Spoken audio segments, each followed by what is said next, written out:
Aquí consideras la distancia que hay entre el punto y la esquina del punto. ¿De acuerdo? Solo podéis anotar esas dos medidas. Y a partir de esas dos medidas tenéis que intentar realizar la actividad. Da igual que lado. Da igual que lado de calle.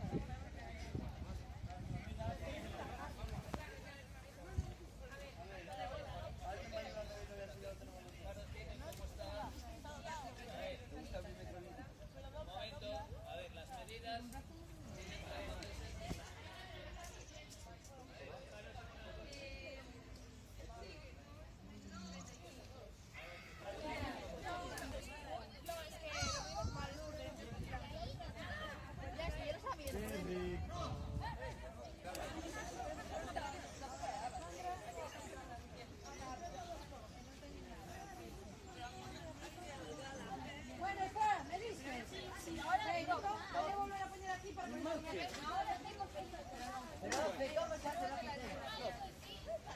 A ver, vinte para aquí, o todo no que é fácil, non? Se un polígono ten 8 lados, e un lado mide, canto me diste? 3,20, 3,25 máis ou menos, non?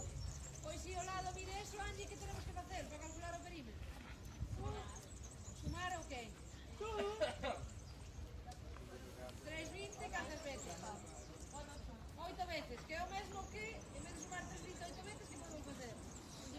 Multiplicar por 8, non? Que é máis fácil. Ben, pois multiplicamos por 8. Como calculamos o apotema? Aquí, tedes o octógono, que o dividimos en triángulos. Aquí arriba tiña razón, Diego, que está dividido xa nos triángulos, aquí. Entón, o triángulo, podemos saber canto mide o ángulo, non? Entón, sabendo o ángulo, logo despois, saberíamos canto mide o lado del cateto, non? Queremos saber o cateto contigo, como que o número de los Tenemos la altura de esta base para poder calcular el volumen del espacio interior que tenemos de almacén. Ben.